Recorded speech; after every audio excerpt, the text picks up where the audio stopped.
Hey, what's good? What's good? What's good with y'all this morning? Y'all know what it is. You where it need to be in first formation. It's me, your boy Trey. I'm sure Bishop will be here momentarily. My man Ron, hopefully he gets on. Y'all know how we do on Friday. So come on and fall in with us this Friday morning.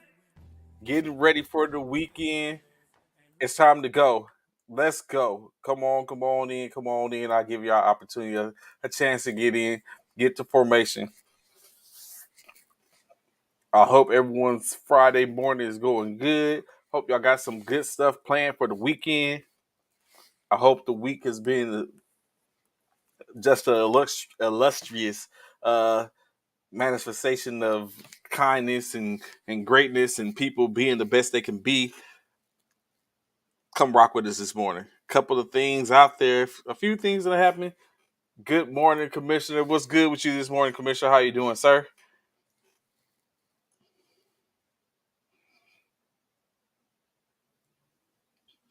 Y'all know uh, it starts out. Everything seems to start like this is the last. We talk about a little everything, Commissioner. We're gonna talk about. We got some NBA conversation. We go a little more in depth with Chet. Uh, we talk a little bit about that monster of a matchup, the mega matchup that went down yesterday. Uh, Conversation about. We have a little conversation about of course, we'll do a recap. I'm very sure it's all the trolling's finna come out.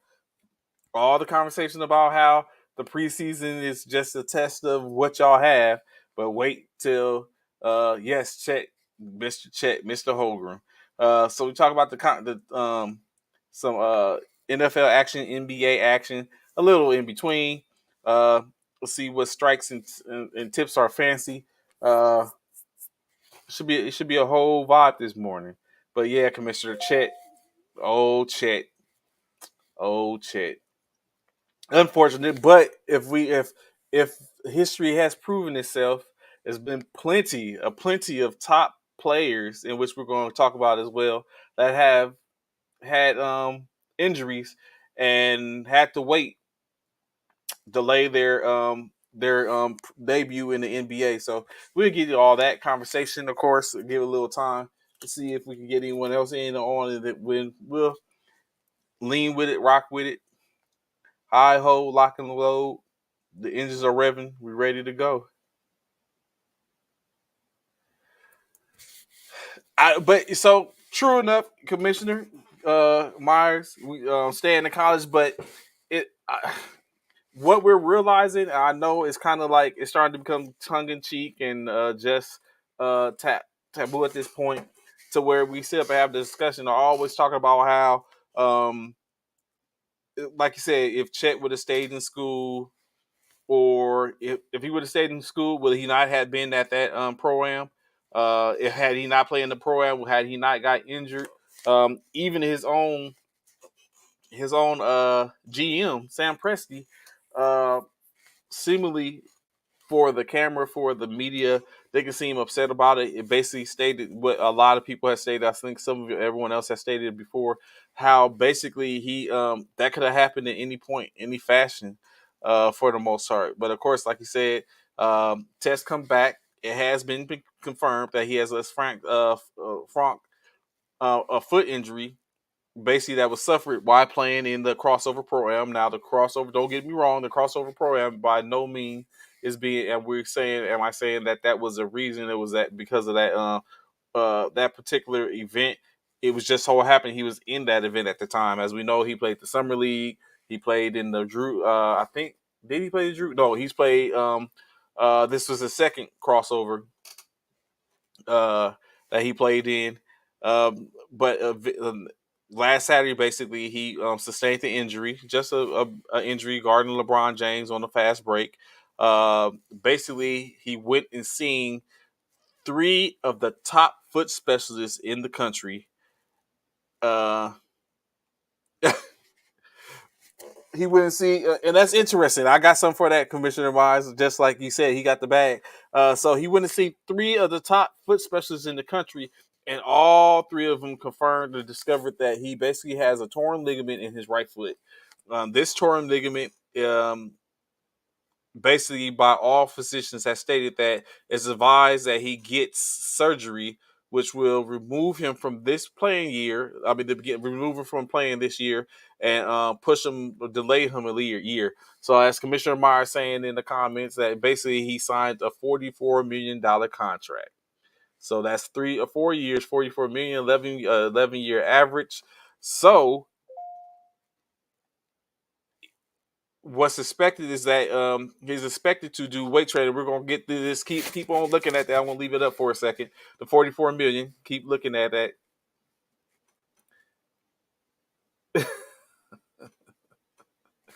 That's what's basically he's gonna basically be expected while he's waiting for surgery and doing surgery. He's expected to do weight training and other shooting drills without any weight, without even bearing any weight on that right foot. So presumably, what he has been doing is he has already been doing that already, taking drills, shooting drills, not putting weight on that foot, and doing some weight training. Of course, 195 pounds, 7'1". He's considered to be frail. One of the things I also was found out is due to the fact get hit by LeBron. It's it's crazy, Commissioner. He's like but that weight training is what he's expected to do. He's expected to. What's good, Ladonna? Good morning, ma'am. How you doing? So he's expected to go. He's expected to do the weight training, shooting drills. What is also interesting is he has not because the programs are considered to be a NBA sanctioned event. He doesn't lose any money for being out. He gets his whole, like that 44 million that Commissioner Myers was just bringing up. He gets that bag. He gets that full bag because even though the injury is probably taking him out, he's not expected to lose any money from it because the program is a sanctioned NBA event, and he was within the rights. He was within. So unless they could find a way, and presumably, Sam Presti doesn't look like he's pressing or anything like that. So he's good basically. Nothing to worry about. So money from a money standpoint, even though he got injured at that event, because it's an NBA sanctioned event, it doesn't cost him anything. So yeah, I completely understand, Commissioner. Like it's I would feel a certain type of way. Even though it doesn't cost, I'm probably looking to see what can we get back. Like we're without you, like we're going to hurt some way, form, and fashion, as we talked about yesterday briefly when it first came up. Like ticket sales, uh, in 1 year, his camp will get half of this money. It's ticket sales is going to hurt. How do you recoup those ticket sales? Uh, what have them put up at events and stuff like that, like you're not recouping those ticket sales. So for the first year, that's going to hurt for the most part, um, unless they start winning, or then that makes the difference. But they're going, yeah, it's crazy, and I'm very sure all over the gym, if any marketing was out, it was all about Chet, Giddy, SGA. Now he's not going to be there. He's not going to be playing, out for the year, foot injury. That part, you're right, Commissioner. I believe that as well. It's possibly like it's an unfortunate situation, but of course, like I said, there's been other players that have had the 1 year that basically came in, had all the glitz, the glamour, the glory coming in, and had to sit out for the most part. Of course, if anyone remembers the most recent, Ben Simmons went number one in 2016. He missed uh, the next season with a foot injury. Everyone remembers Blake Griffin, number one overall pick, 2009. But he had to sit out the first year recovering from a knee injury. Um, Greg Oden, another number one overall pick. He sat out 2007 with a leg injury. Ben Simmons is a good example. Uh, Joel Embiid, he reigning scoring champion, sat out 2 years before he even made his first debut, and he was a number 3 overall pick in 2014, where he missed both years with foot injuries. Not maybe the same caliber. Nerlens Noel, he sat out the first year out of Kentucky with a knee problem. Michael Porter Jr., number 14 pick overall in 2018 draft, he sat out one. He sat out with the back injuries. He said Ben Simmons bumped his head. Um, so like those guys, and of course the OKC's very own Nick Collison. He's a first and only OKC Oklahoma City player in Oklahoma City that got hurt. Commissioner's right, Steph Curry. We all know when Steph Curry was in the first start in the league, them ankles a little shaky. He's having problems, of course, and if anyone recovered, he has now 2 times MVP, 4-time All Star. I mean, 4-time champion. Like, so it's yes, Commissioner Nick Collison. Because Nick Collison was the man from Kansas back in the day. He came in Oklahoma City. He's the only Oklahoma OKC, not Seattle, but OKC player with his number retired, number 4, and he had a simple. So yeah, so Nick Collison was that dude back in the day. He's royalty in OKC. So but he had the same situation where he was a number 12 overall pick in 2003, and he had I think similar a back or a knee injury I think it was, and so he's expected to be one of those people to work with Chet Holmgren in reference to getting back over this and doing some training, getting back in the fold. So uh, I mean that is what they got going on, but it's basically like y'all saying, crazy, unfortunate situation. But of course, we would wish that young man the best. Of course, he was starting to get some hype, even though he did get worked over by Lofton Jr. Let's be honest, Commissioner. Let's be honest. Yes, I'm listening to hear your honesty, sir. I'm here for it. Let's what we being honest about.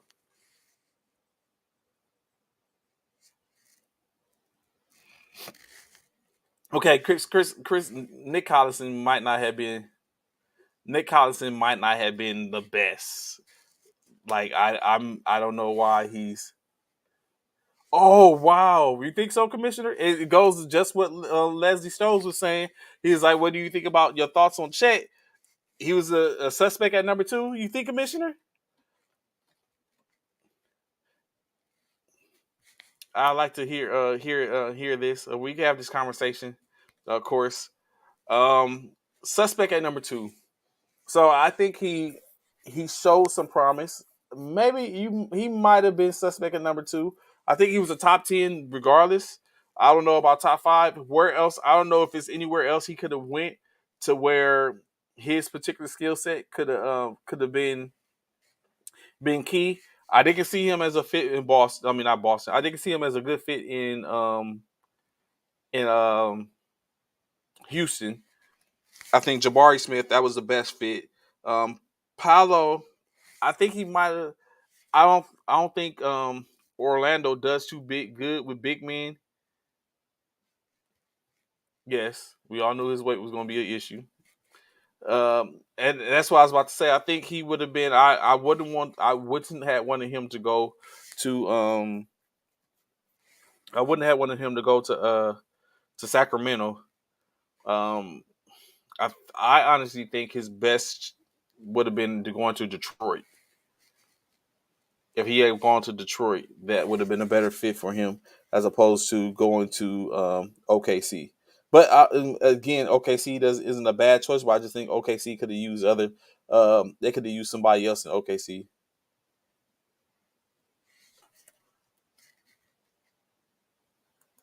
Mm. So you think now it's going to set a precedence? So what we're going to see now is teams looking for at players being NBA ready from a jump. what players do you think are is have do you all think, and please I just hope they don't do him like they do Bobo. And Bobo has some skill. So what? So now that we're here and we're talking about this, what players do y'all think come in NBA ready? Was Paulo being coming from Duke? Was he NBA ready? Um, who else? Even another Dookie. Did Zion Williams come in NBA ready? Uh, was Keegan NBA ready? Ivy NBA ready? Jabari Smith, is he NBA ready? Like when we talk about this, Paulo NBA ready.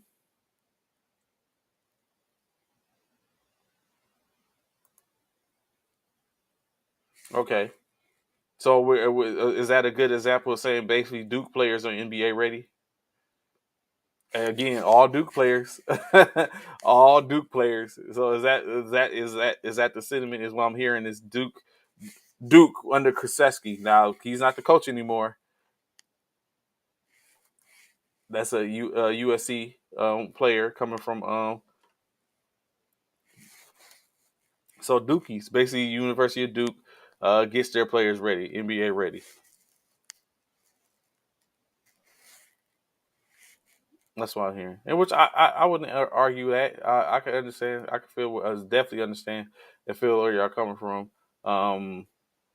Where you basically have that distinction of these players because everyone of which is being named here: Zion, Tatum, Paulo, AD, Cat.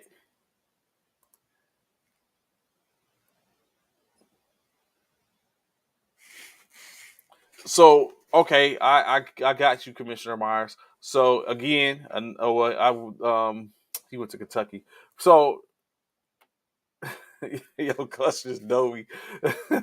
So Commissioner Myers, this point right here, right? I'm saying if your weight ain't up, do you? What could it? What could? How do I word this best?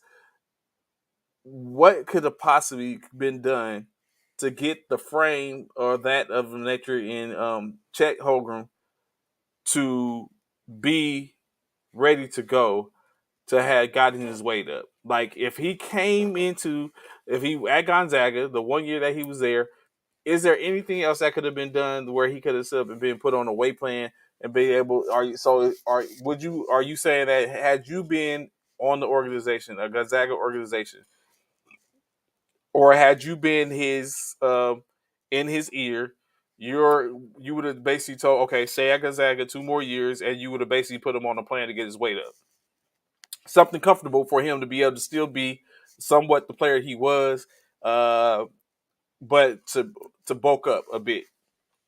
Would that have made him NBA ready? Of course. Okay.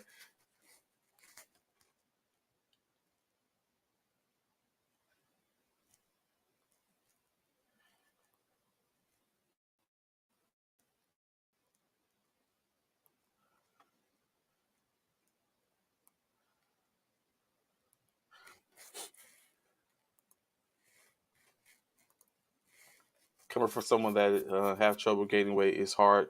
To some people, he's going to get it like KD size. And that's a good question. That's a good point. Even you, if a person of experience, have you? I ask you: have you attempted, or have you done things, or have you attempted to gain weight, or put on plans or sizes, or whatever case like that, or have you just looked at KD and be like, you know what, I'm good. I'm not going to. If KD could do it, I can. I could try to do the same. So from a person, because Chet Holmgren is basically in the same boat, how do you deal with that, Wooten? Trying to bulk up and get some more size on you. What do you do to even in the attempt?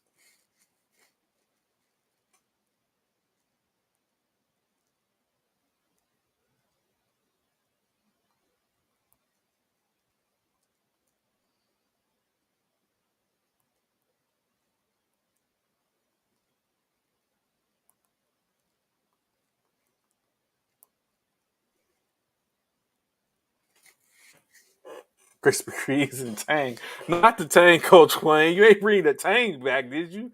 Goodness. Uh, Mike Ingram, like I know him, work out with him and see how much he eats, how much he lifts. It's hard to gain weight for him. Also, he has a high metabolism. I'm sure, which keep him going. He has a motor, so I'm sure that's part of it.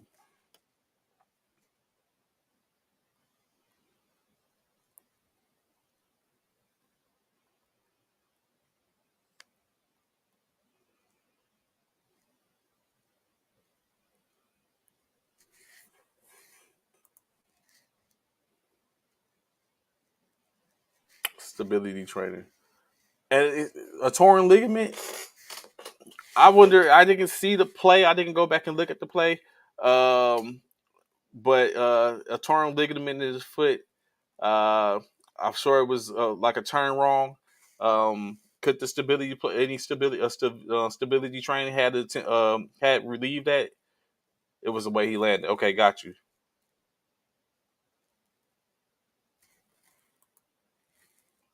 Wooten says he lifts and eats much as he can, but when you, high metabolism, you can eat and lift all a lot, but you running down court and 2 pounds lost just that fast.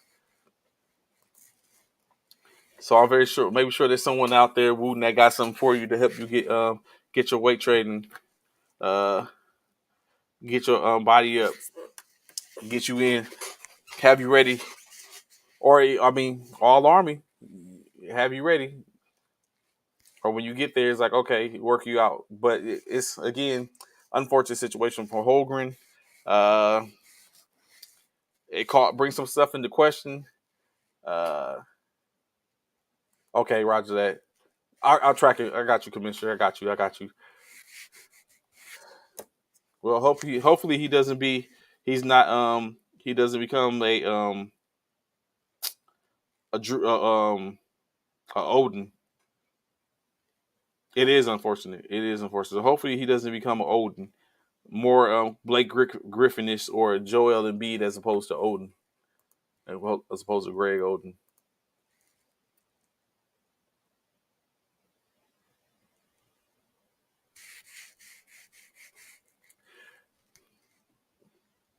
I know those you ain't. That's not a problem. Wooten. What's good, Key? Good morning. Good morning. Good morning. How you doing this morning? I I just know. I just know at some point.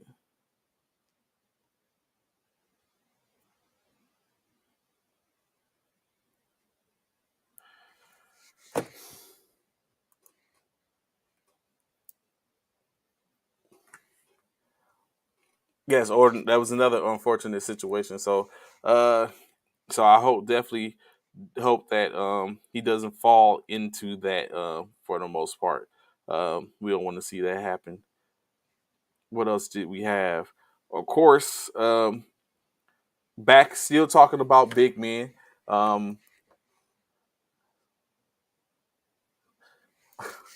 so, all right, before we go into this other topic, it's Wooten brings this up, right? And I don't think we didn't have the podcast or the show going at the time of which this was a hot topic, right? So let's talk about this. Kwame Brown. Would we say Kwame Brown was a bust? Was Kwame Brown a bust? Or was it just he didn't live up to expectations as the number one overall draft pick at that time, but he still was effective? So what would y'all say? Please, I'd like to hear in the comments. Uh, okay, Commissioner, he was not a bust. Let me see, like when I look at this, why we could go in so I could see, I could get his stats.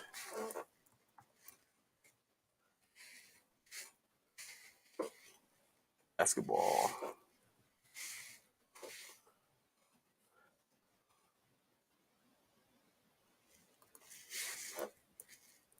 Give me 1 second.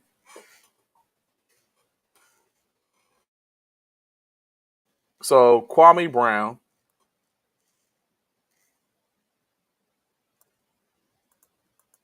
What's good, Apple White? How you doing, brother? Good to see you.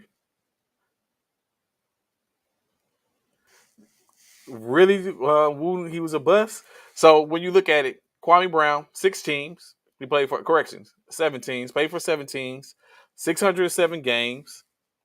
Uh, his year stats, I mean his career stats: 6.6 points a game, 5.5 points. I mean rebounds and one assist a game. That was his career stats. Again, was he a bust or was he just a utility man? Longer than Nick Collison. Nick Collison was around for 14 years, 12 years, I think. But yeah, so it was he the utility man? Like, did he? I maybe could pull up. I might pull up Nick Collison's.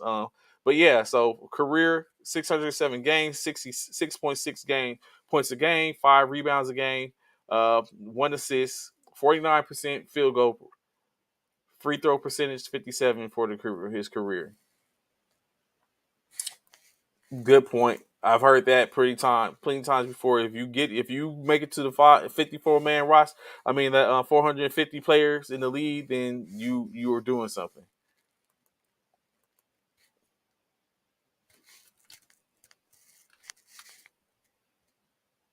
And I think it's just more of that being drafted when he was drafted. Uh,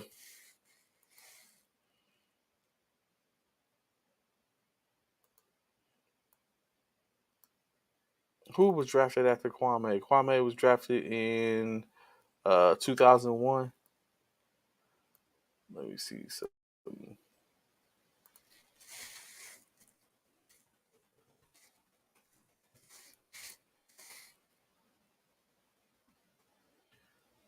the 2001 NBA draft. Oh yeah, that's the homie Tyson. I thought that's what it was. Yeah, Tyson Chandler. Tyson Chandler was the second overall pick that year. Tyson Chandler, and then Paul Gasol was the third pick, and fourth pick was Eddie Curry. Whoa! Hold up. Who was a bust? Wooden. Tyson Chandler was a bust. Tyson Chandler wasn't a bust.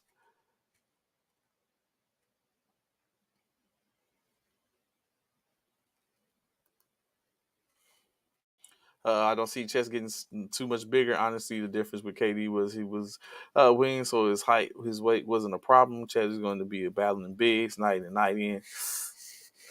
Like I said, it remains to be seen. Of course, ultimately, Commissioner Myers chimed in earlier, and he basically broke it down and said that had he been in Chet's ear, he would have asked him to stay at least 2 more years.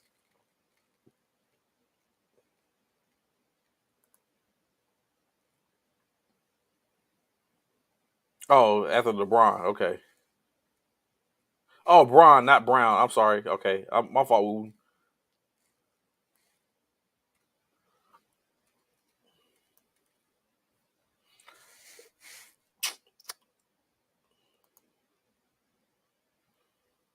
Let me see. Oh, you talking about Darko Milicic? Yeah, Darko Milicic. Yeah, but in case, ultimately,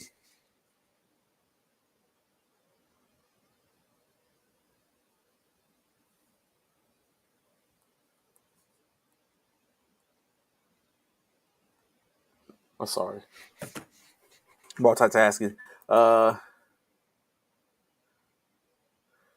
you can make it into the league and be a bust. Anthony Bennett was a bust. I guess it sounds like a play on words, basically. All right, go on and check right thing.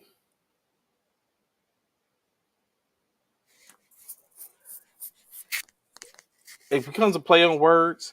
I guess I could understand Commissioner Myers when he basically states that if you make it in 450 players, only 450 players get an active position on the roster in the NBA every year. And whether that 450 rotates or only 450 go in at the initial start point, if you're able to make it that 450 out of whatever that number is, that's pretty good. Now, when you get in between those on that hardwood between them lines, that's where it starts to the difference starts to get made, and at that point you even falter, or you shine. So at that point is where you start to look and see what these players are doing. Anthony Bennett, unfortunately, ideally, one of those people. When you think about it, Andrew Wiggins at one point he wasn't living up to what I guess everyone thought he was going to do. What's good, Martin? What's good, fam? What's good, homie? I see you, Hub City. You know how you do. Uh, Leave made it into those numbers, but yeah. They one person come in the league and average 5 rebounds for your career and call them a bust.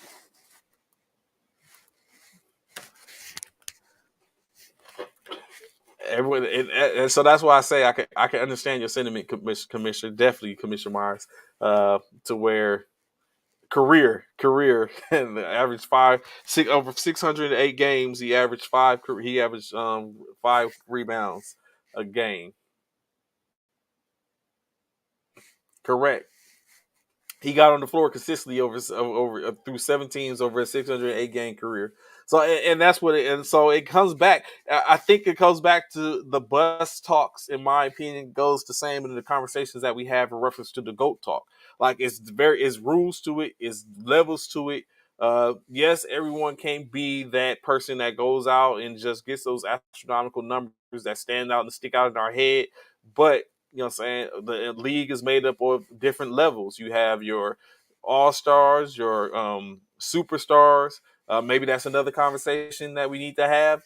Superstar versus all star. What's the curriculum?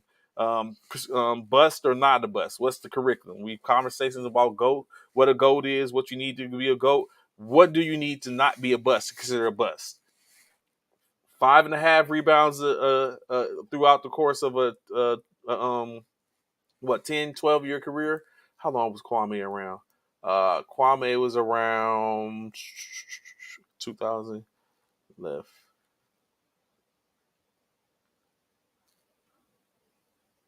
Let's see. Kwame did 1, 2, 3, 4, 5, 6, 7, 8, 9, 10, 11, 12, 13, 14.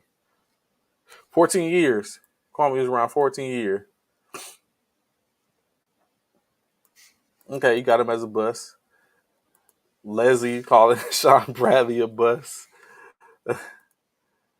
Yes, it's levels to it.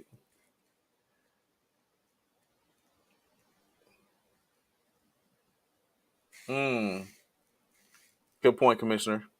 Please, I'm saying don't let Commissioner Myers pimp y'all on this conversation. He putting some points out. Is there anyone that can fight that, or even just basically solidify and validate? Yeah, you know, what I'm saying 5 points a game, 5 rebounds a game over the course of a career, 14 years.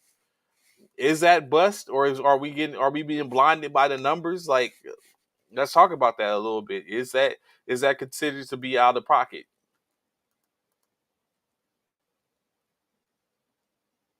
Mm. Wooten, you got a question for you. Commissioner Myers asked you a question.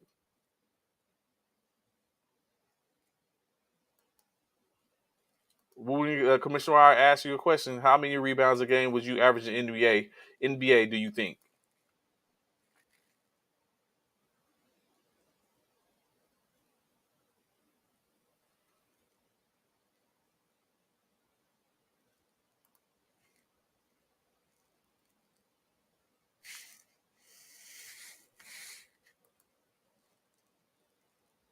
6 rebounds a game?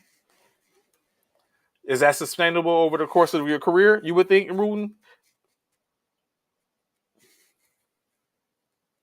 And it's hypotheticals at this point. We don't want to speak anything ill on you, but I think it's just a point to be trying to be made. So 6 points a game.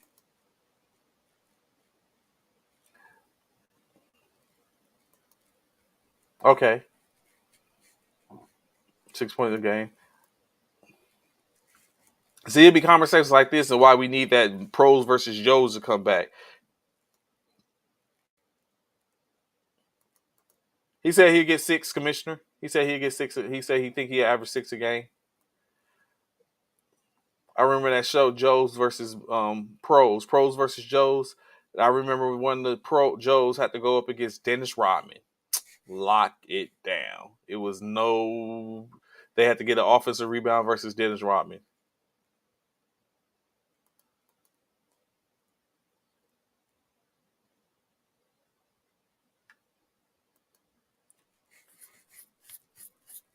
But it's okay. Good point, Wooten. But even to your point in what you was just saying, he had a six. He averaged 5.5 rebounds a game over the course of a 14-year season. If he didn't work on his game and he got 5.5 over a 14-year season, where do you think he would have been at if he, like you just said, if he worked on it, opposite of what everyone said?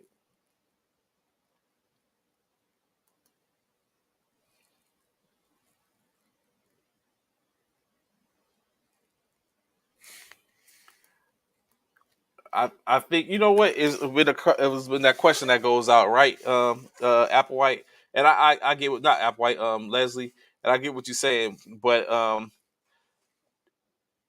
do you think you can score 10 points in the NBA game? 10 points is all you need. Do you think you can score 10 points in the NBA game?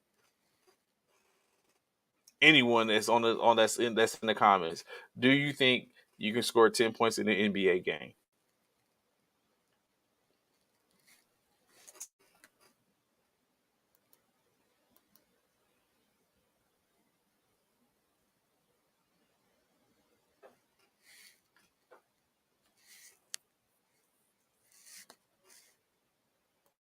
If you were 7 feet, seven, okay, even at 7 foot, you think you could without a clean? That's guaranteed. That's money in the bank, Leslie. If you was a 7 footer, 10 points a game is money in the bank.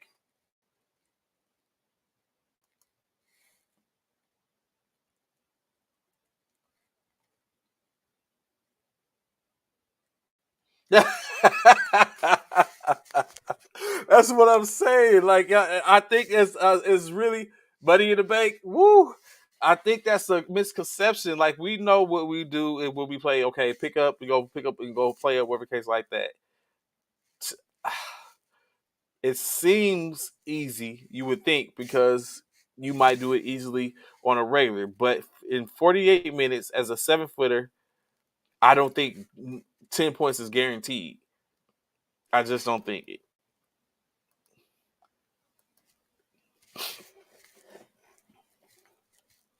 I think you can have some games in which you can get 10 points, but to say, let's say, even to get 10 point average 10 points in a season, we talk about 800.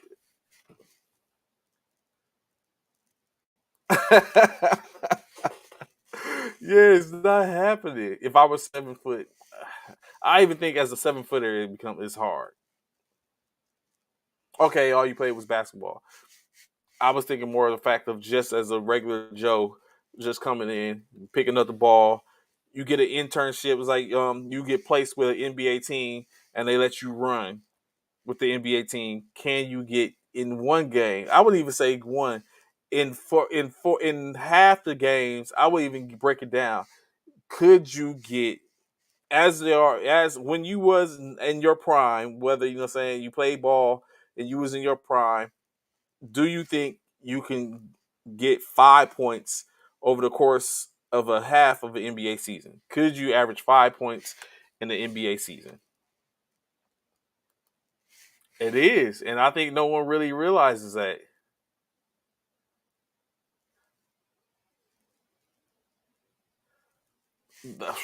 Myron, I would say, ooh, I would say an average NBA player probably averages about 6 to 7 points a game, maybe. But like Commissioner Myers is still saying, small forwards in the NBA will lock up a non-NBA 7 footer, make you look like you play in the end up YMCA. I think like we got to take, and it goes back to that exactly. Like it's their craft, just like you know, what I'm saying all like my man Myron drives trucks. You know, what I'm saying he probably can sit up and back up a trailer, a truck with no problem whatsoever. You know, what I'm saying easy to him. He's been doing it for a while. I used to sit up and have problems in the when we used to have our 577s when I was in field artillery. Trying to that was the worst thing. They simply be like, "Hey, back this trailer up on this tracked vehicle." What? But it's some people that could do it because that's all they do. I wouldn't have been able to do that. It wasn't going to happen. You know what I'm saying? So certain things. But if you sit up and put me on that in that BCS system that or the AFA tags or something like that, oh, it's going down. You need what plotted? You need a fire mission? You know what I'm saying? Let's get it going. You know what I'm saying? That you know what I'm saying? That type of stuff. So of course for an NBA player, that makes a difference. Like you're able to what's good, Zach? Good morning, fam. What's going on, frat? So that makes a difference.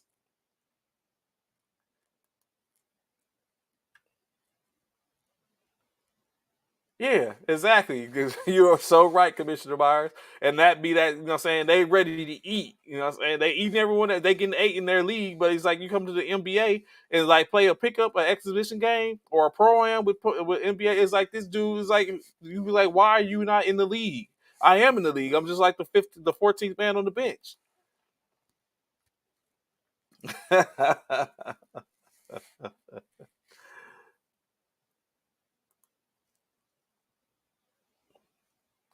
Yeah, DeAndre Jordan, like Coach Medea said, DeAndre Jordan doesn't average 10 for a career. Like, it ain't as easy as we think. You know what I'm saying? We see it, you know what I'm saying? We get the wool pulled over our eyes a lot. And that's like, as I get older, I look at things, and that's why I'm kind of like having a little heartache about Kobe now, because it's now as I'm getting over, I'm paying attention. The wool was pulled over my eyes a little bit. I love Kobe, you know what I'm saying? Laker, you know what I'm saying?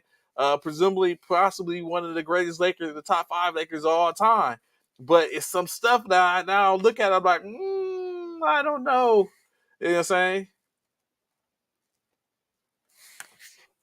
So it's just one of those things, man. So, uh, but yeah, so that you know, what I'm saying I appreciate Wooten with that little comment that sparked the conversation. Ah, the goat coach, commissioner. I don't know, man. I've been having some heartache lately in references to things about Kobe.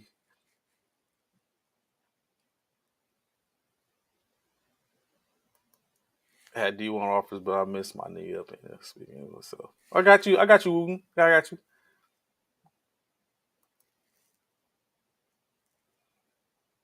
Off putbacks and unless you off sense. Yeah, it let the offense go through you. It get hard. It gets hard. It gets hard. It gets hard. We have to have a whole conversation, Commissioner. I just I gotta go through. I have to do some searching. I gotta dig, like I told Bishop, dig deep. And he's talking about me. He's like, man, you think like you stressing over there? I was like, yeah, man, I'm starting to feel a certain type of way about Kobe. I started to feel a certain type of way about Kobe. But I seen something the other day. I want to read the article that was written on him where they said basically Kobe had two immaculate seasons. He had two great careers. So I got to take a look. So I got to do some soul searching I'm not ready to sit up and go in yet because I don't want to get dragged. I want to make sure whatever I'm feeling that I got all the ammo to sit up and all the armor to defend myself.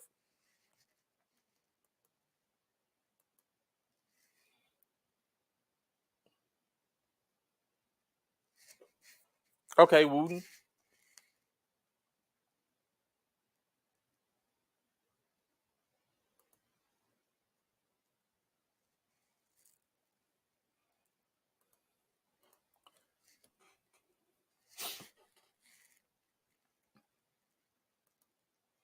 Mm. So yeah, so but we definitely uh appreciate Wooten with that comment that made me think about that and ask that question. But like I said, moving a little deeper into the NBA, as we know, the seasons are getting started. The world the qualifiers. Of course, the qualifiers, are played 2 years prior to the NBA season. I mean, correction, the Olympic season, in which these qualifiers are how the certain teams get selected to compete. Last night, Nikola Jokic,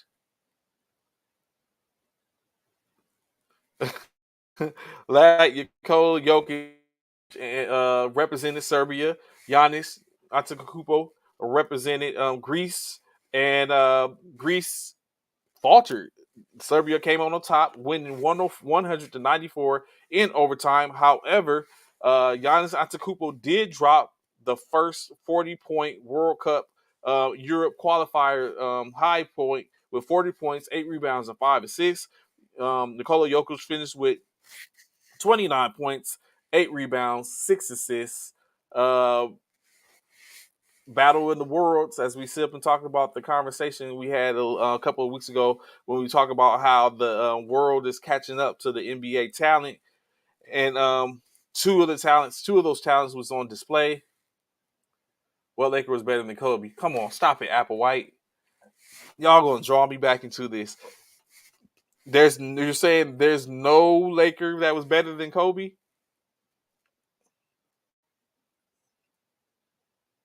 Mm. I still think there's disrespect given to Kareem Abdul-Jabbar. Um, oh my goodness, y'all are really serious about this.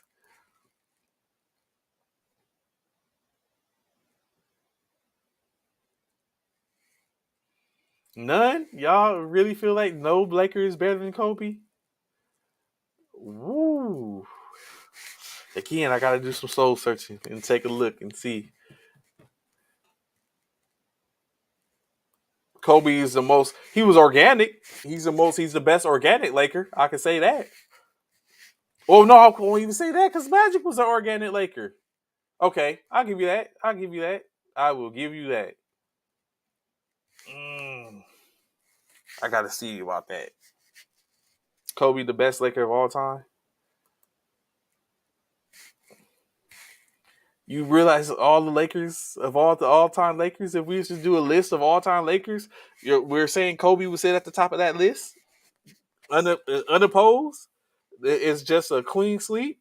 Jerry West, Shaquille O'Neal, George Mikan, Wilt Chamberlain, James Worthy,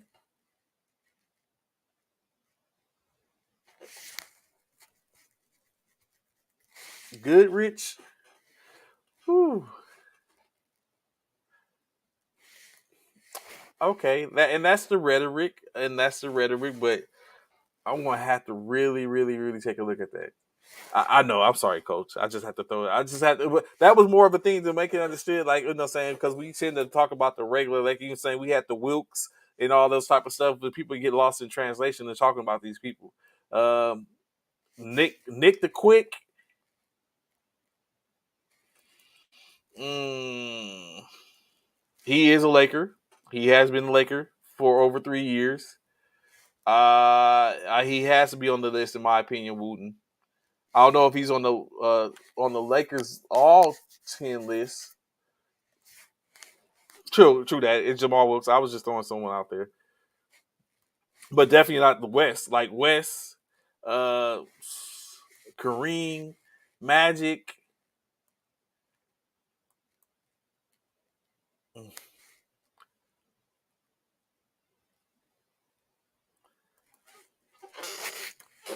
And that's like a matter of fact, I don't think he was on the other day, Commissioner. We had a discussion.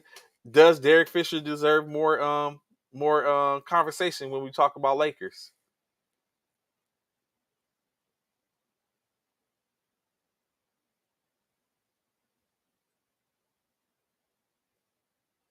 I'm listening to your top 10, Commissioner Myers.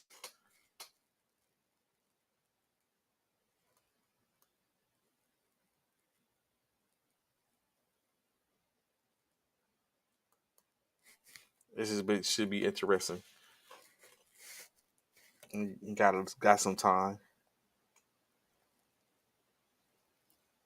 While Commissioner Myers drops his top 10 all time Lakers. I continue with a little of a conversation. Like I said, additionally last night, like I said, Giannis played against Jokic in Serbia versus Greece. Serbia came out 100-10. Uh, the U.S. Topped out Uruguay last night, taking the 6-1 lead in pool play. Uruguay is now 4-3. Uh, Last night, unfortunately, Minnesota forward Teron Prince was picked up, arrested in Miami on a fugitive warrant out of Texas.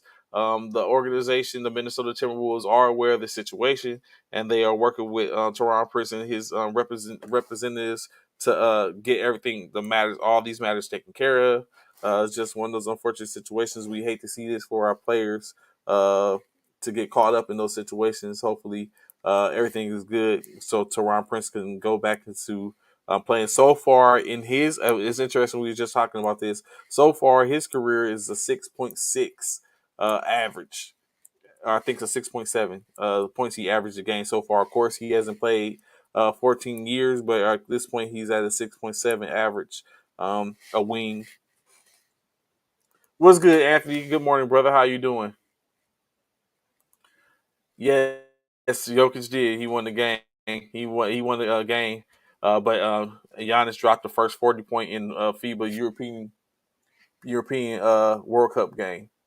What was this conversation? Derek Fisher definitely does. He played his whole. He played his role. We got to start giving these role players on championship teams their respect. Okay, Wooten, I hear you.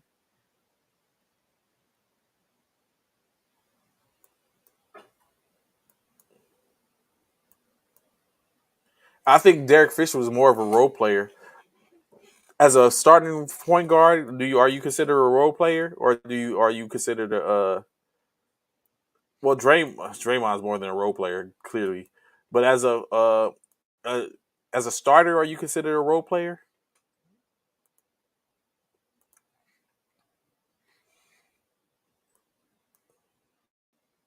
Just a question. Uh,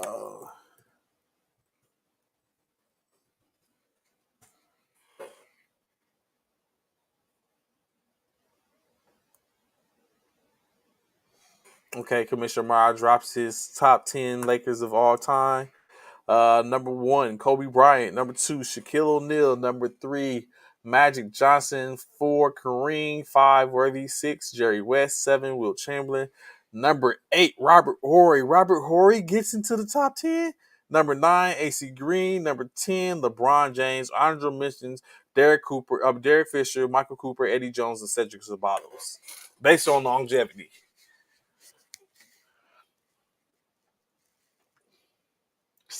Eddie Jones. Eddie Jones was a baller. He used to get it in for the Lakers. Uh, I think you a role player like you get your stars, then you got the role players.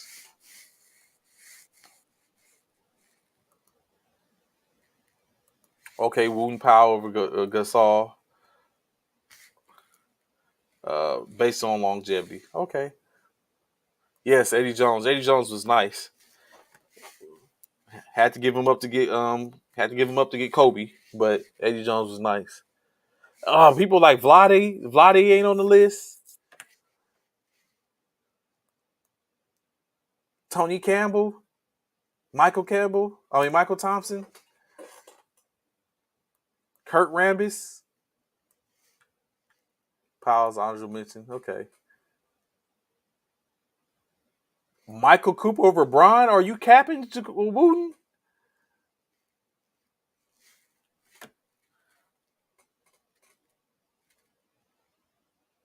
Elgin Baylor over Braun? Magic was his number three. And Nick Van Exel, he had Nick on there. Oh no, he didn't have Nick on there.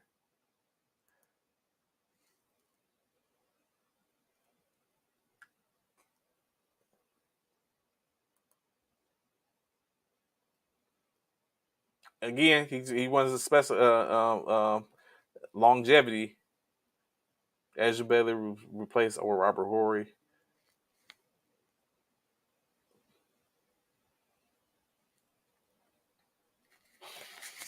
All time Laker greats. 10. Top 10. That's Commissioner Myers is a Laker fan. Uh yeah, Nick was cold.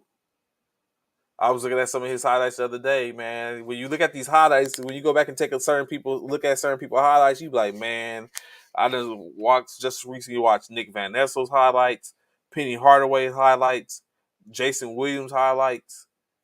Larry Bird highlights, Magic Johnson highlights.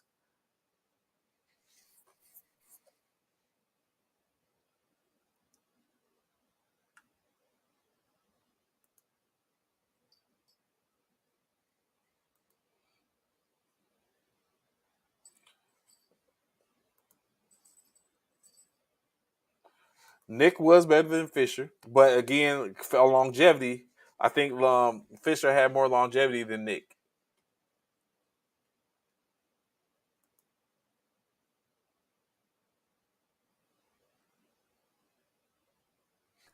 in that point right there.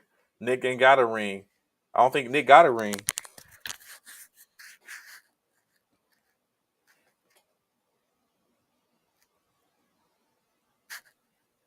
I don't think Nick got a ring.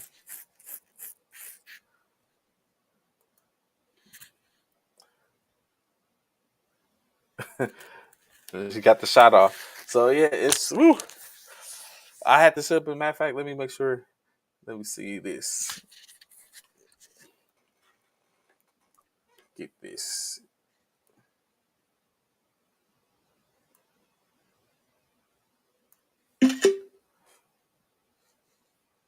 All right. So interesting topic. As I'm sitting here, I'm still thinking of some things, content driven things. So yes, definitely. Only ring Nick has is on the on the Cracker Jack box. Oh gracious, goodness gracious.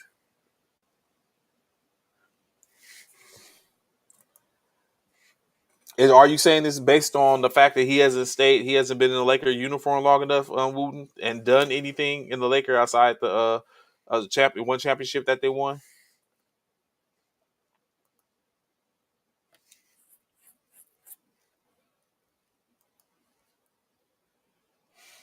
Good point. Africa, they did. Fish had Shaq and Kobe.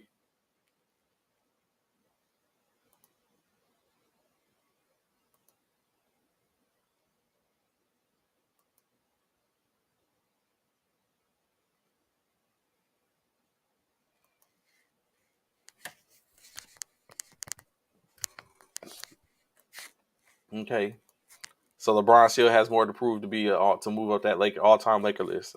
You got it. I got it.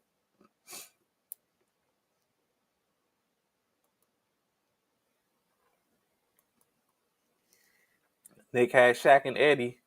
The conversation. Fish had Shaq and Kobe. Nick had Shaq and Eddie.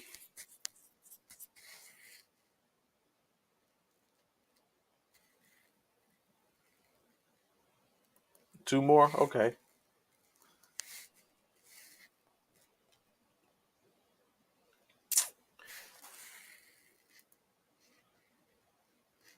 I got y'all.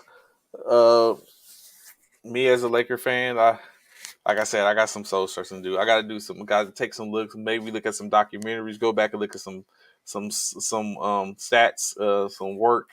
To formulate a true opinion because I'm feeling a certain type of way nowadays. Eddie Jones, yeah, later Eddie Jones before, even after he went to Charlotte, he was still.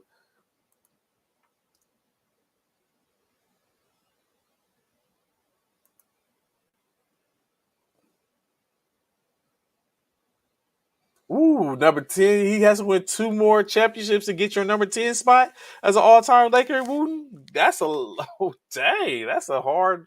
You woo. LeBron is a trainer player.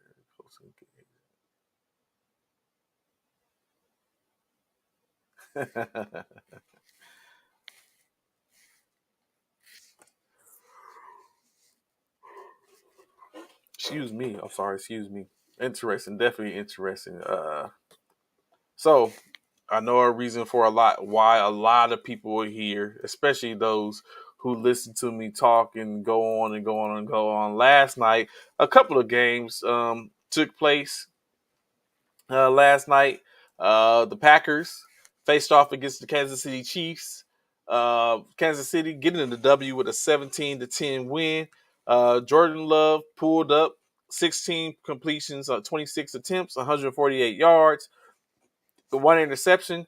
Danny Etling, 10 for 13 for 97 yards.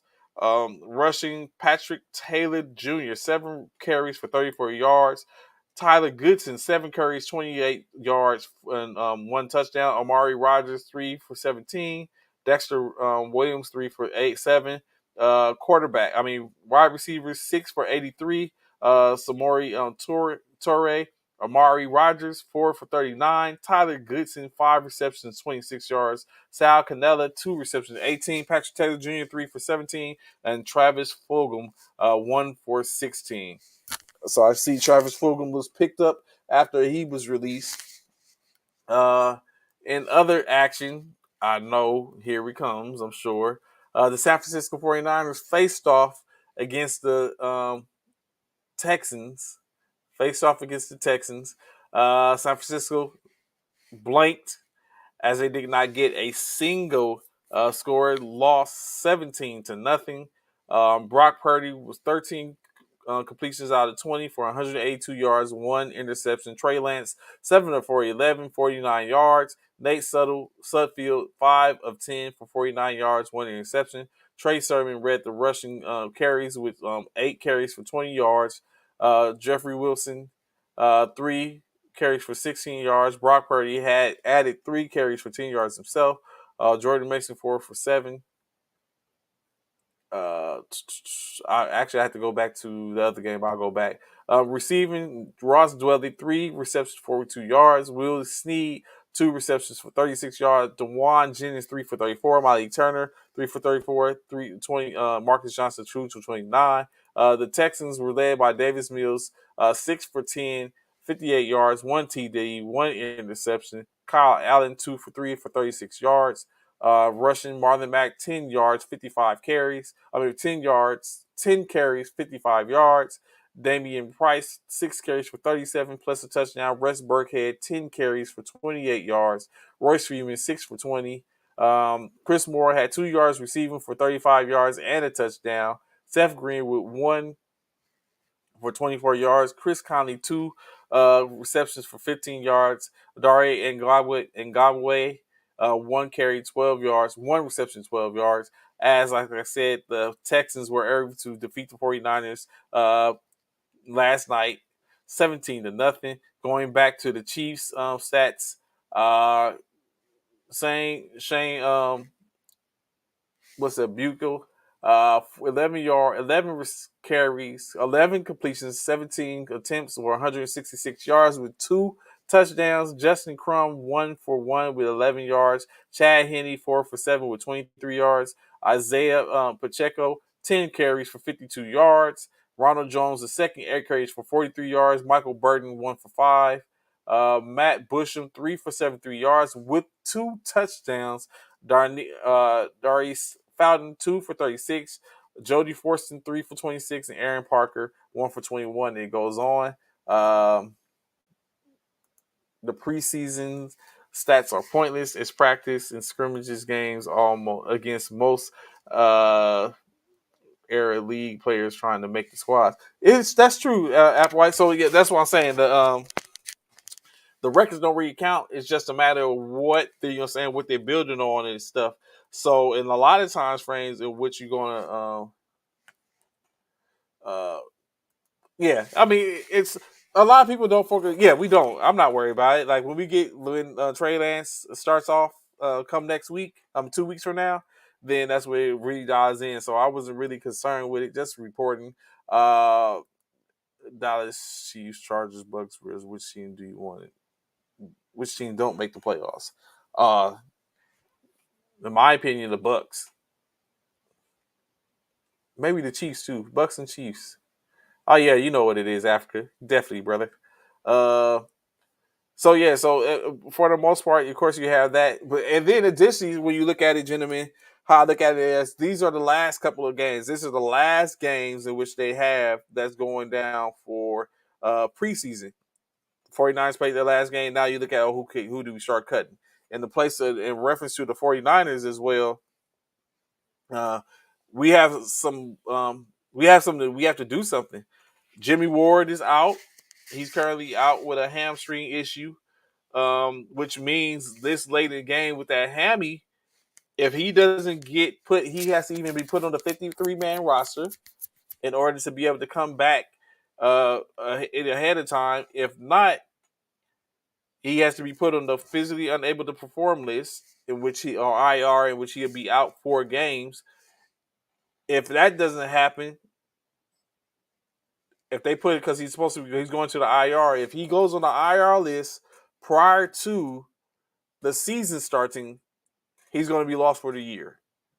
So it's things like that where decisions got to be made, and some of that goes down has to be made looking at the preseason games, because you got to look at, okay, do we have or do we not have players that can be formidable enough to where we can do this or we can do that. So we have to sit up and look at, like, okay, like I just said in the case of Jimmy Ward, uh, do we move him with the 53-man roster, then put him on IR so we can get him back in the season?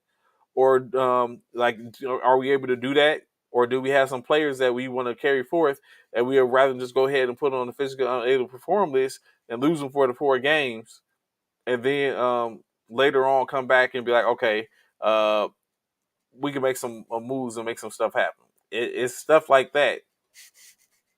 Well, when you look at it, like to make to see if those are key moves. So it is, and when things like that happen, I think those are times where definitely the preseason makes a difference, because these are people's careers, and they have to and we have to their lives, their livelihood is being put in put out. Now, as far as like what Applewhite was just saying, talking about the practice and the scrimmages, um, just yesterday, the Los Angeles Rams and the Cincinnati Bengals had an intramural practice. And during that practice, a scuffle broke out. Not just a scuffle, however, they called it a full melee, in which La'el Collins was ex Dallas Cowboy, now with the Cincinnati Bengals, was shown being held from behind. He broke loose, start throwing fists, throwing haymakers, and basically just everything just broke loose. It was a whole scrum. But this was only between the first string defense and the I think the first string defense and first string offense, or it was the first string defense versus the second string off. Oh no, it was first string offense versus first string defense. A whole melee broke out. End state is as it was finishing off, they seen Aaron Donald walking with 2 Cincinnati Bengals helmets in one in each hand. Somewhere in the scuffle, at some point, they said they seen Aaron Donald swinging the helmets at somebody, to where it was came out that supposedly the NFL affords the teams the opportunity to take care and police up their players. Excuse me, I'm so sorry. I've been up early this morning. But yeah, so they allow their teams to police up the players and take care of the players, and basically uh, do what they got to do where it comes down to the scrimmages and the fights. But this was like unprecedented from what they said. There was just a little too much. Um, a slap on the wrist, or it just or a little his pocket just a little flatter than what it came in, like that chump change that he played. But it's one of those things where they say it's just starting to get a little out of hand. Matt Stafford, like basically none of the people that were over or near the situation we'll call it, or the activity, spoke to the press. They just all left it where it was. Of course, Matt Stafford, the only person from the Rams that spoke about it, but he was on a whole different field scrimmaging against the first string defense of the of Cincinnati. So they didn't even see it. It was the first string offense. I mean, first Cincinnati's first string offense, Rams first string defense on one field, and then the Rams first string offense and the uh, Cincinnati first string defense on the other field, using helmets as weapons. True enough, Applewhite. Presumably that's what it was. Supposedly, there's a video out there. Excuse me, other situation. Sorry, up this morning. Army 10 miler, gotta love it. So, in essence, in reference to basically all that was taken care of. I guess in house. They just basically talked about tempers flaring. I don't know if that's what we're going to call it, what we can say that is. But basically, like you said, got to get it under control. Applewhite, I know you hear. Um, Tyron Smith. Tyron Smith basically is expected to get surgery, as we know, a torn hamstring. He's expected to get surgery.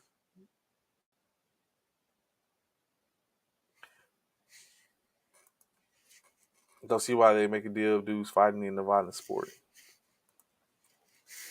I don't know, Africa. I think it's just a safety. It's not expected. No, I had Army. We had the Army 10 miler this morning, and we a qualifier. So after I do this, I got to go back into the office so I can uh I got to go back into the office so I can compile and make some phone calls to find out and compile our team so we can get them registered for the run the 10 miler in October. So uh, it never stopped. As a matter of fact, I forgot I gotta give you a call later about something, and maybe Jason as well. I'll get with you first, but yeah, that's what I gotta call you about. But yeah, so ultimately, correct. You know what I'm saying? It always go down. And then, but I guess that's one of those precedents is like you get it under basically get it under control. Um,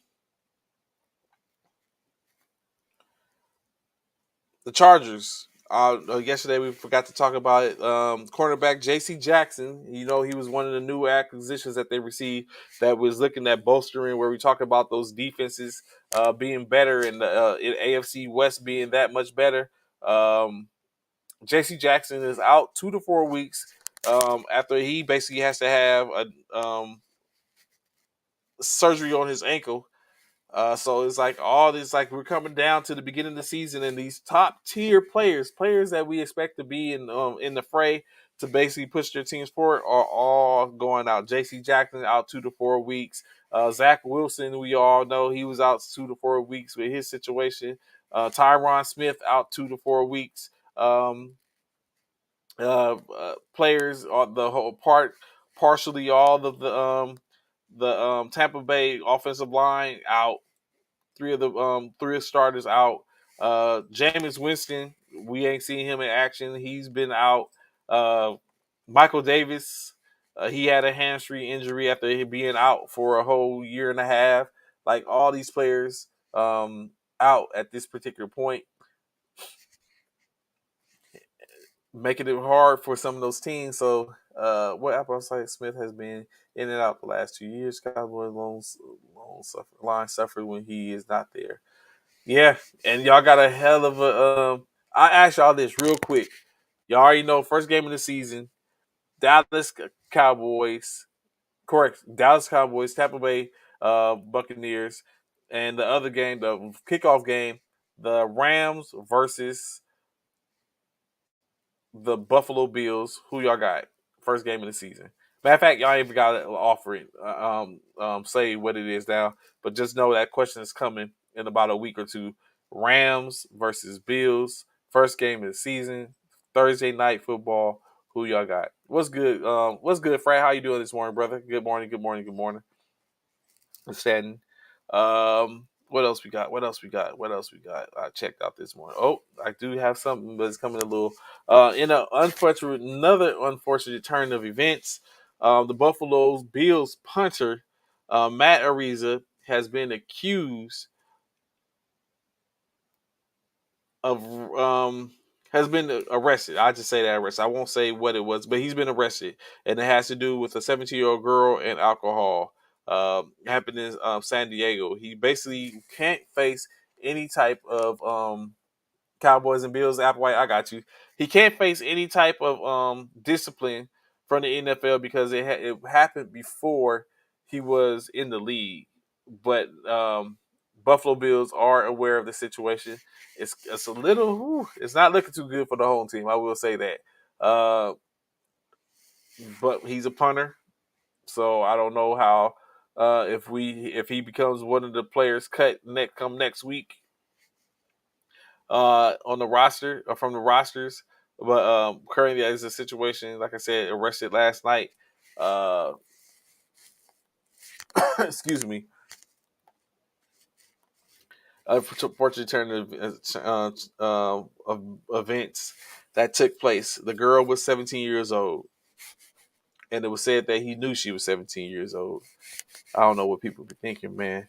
Um, but one thing I will talk about and bring up, especially before I get off out of here, because I definitely have to go back into the office.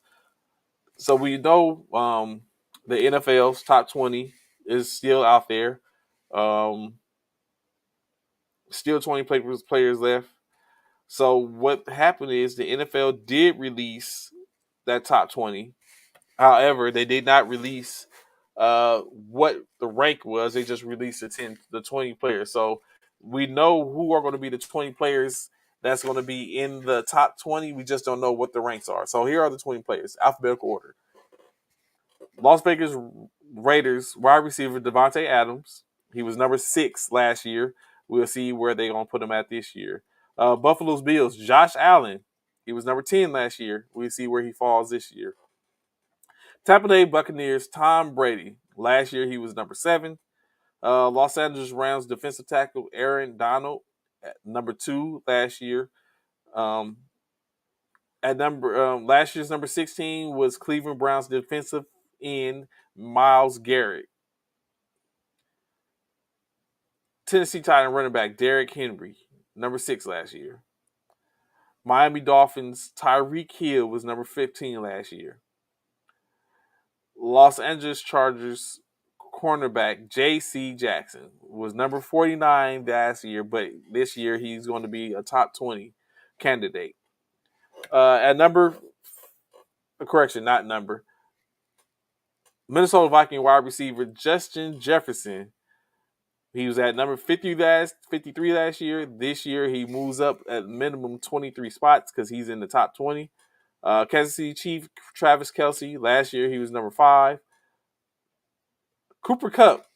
He's in the top 20 this year. He wasn't even ranked last year. Indianapolis Colts linebacker Shaquille Leonard was number 37 last year. This year he's in the top 20. Let me see who else. Patrick Mahomes, last year's number 1. He's in the top 20 this year. Dallas Cowboys linebacker Michael Parsons. After that standout rookie sensational season last year, it earned him a top 20 candidate. Los Angeles Rams cornerback Jalen Ramsey at number 13 from last year, top 20 this year, so it's a possibility he can move up or move down. Aaron Rodgers, Green Bay Packers. He was number 3 last year, so where does he fall this year? San Francisco 49ers, Deebo Samuels, top 20 candidate when he wasn't even existent last year. Indianapolis Colts running back Jonathan Taylor. I'm sorry. He was in the top 20 last year. He was even ranked last year. Pittsburgh Steelers linebacker T.J. Watt, number 9 last year, made it back to the top 20. So it remains to be seen where he's at. And of course, the last of the top 20 players, offensive tackle for the 49ers, Trent Williams, number 42 last year, up at minimum 22 spots this year. And that basically closes out the top 20 players in the NFL for the 100 on Sunday. We would get to know their rankings. I don't know if it's any. So basically 4 players that weren't in the top 20 last year or in the top 20 this year. I mean, they were 4 players that weren't even in the top 100 last year made it to the top 20 this year. That's got to count for something. That's a huge jump. No, 4 players: Cooper Kupp, Michael Parsons, Deebo Samuel, and Jonathan Taylor, all deserving of that, in my opinion. Not just because 2 of them, I mean, one of them is a 49er. So definitely very deserving of that.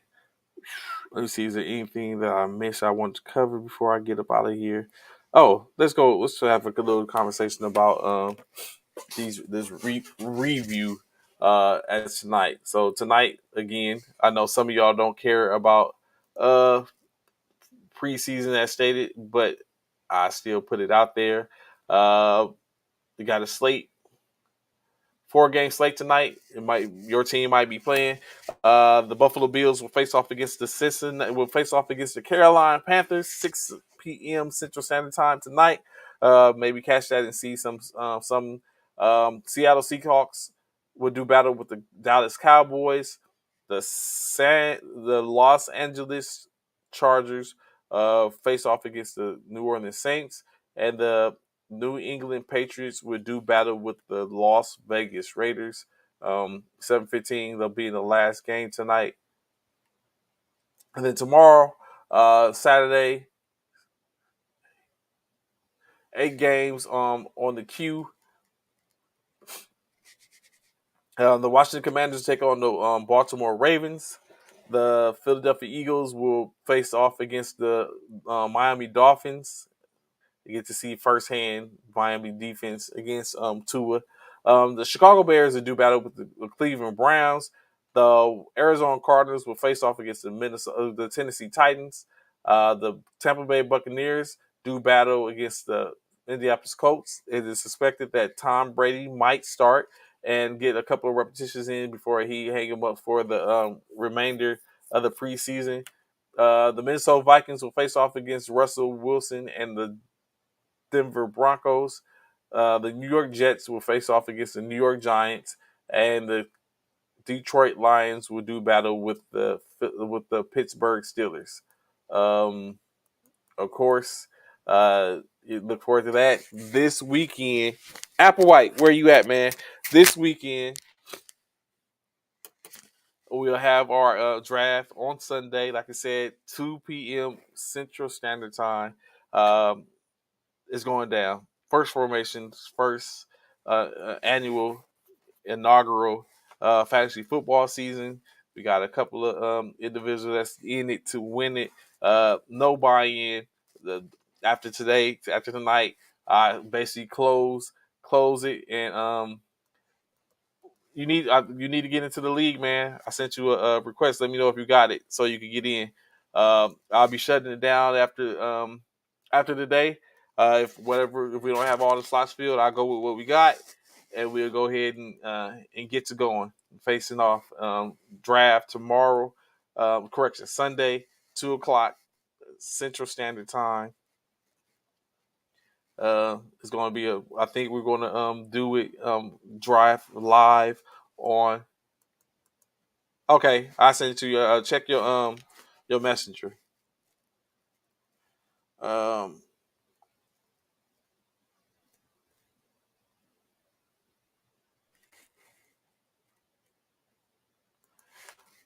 no problem, Eric. Sometimes you got to learn by fire. So we'll be as gentle as we can with you, brother. You pick it up. You pick it up fast.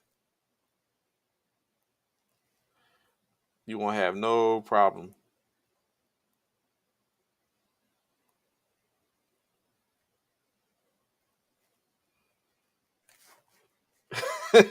We'll be very gentle. We won't do. Actually, I think there's a few people that's on there that's a part of it that actually enters their first time. So you won't be the only one. It'll go fast, or it only hurt a little bit.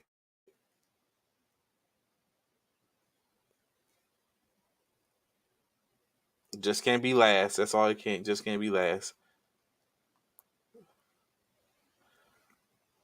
So of course, that'll be my show for today. Like I said, I got to get back into this office, put together these teams to compete for Fort Polk at the Armington Miler this year in October.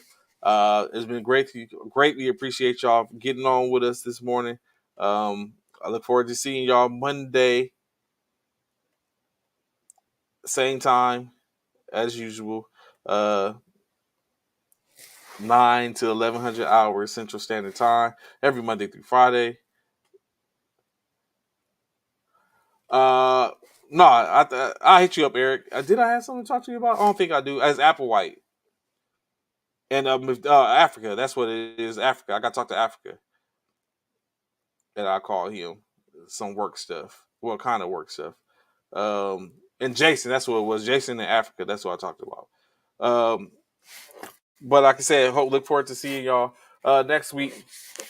Do your calls for today. Uh, it's first formation. Y'all know what it is. Be sure to check out other E2G sports networks that will go through the E2G webpage, E2G Sports, E2G YouTube, just like First Formation on Twitter, Facebook, YouTube.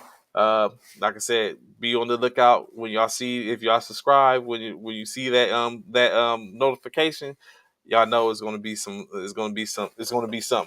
I know Bishop Ron Lowe will be there probably on Sunday. It's gonna be it's gonna be pretty crazy. Of course, if you're a part of the league, you'll get an invitation to be on live. If not, then if you don't, I mean, it's fine. It'll be a whole wheel party without you. You're still going to have to pick. Until then, we look forward to see you. Y'all know where to be. First Formation Monday, 09. I'll holler. Enjoy the rest of y'all day.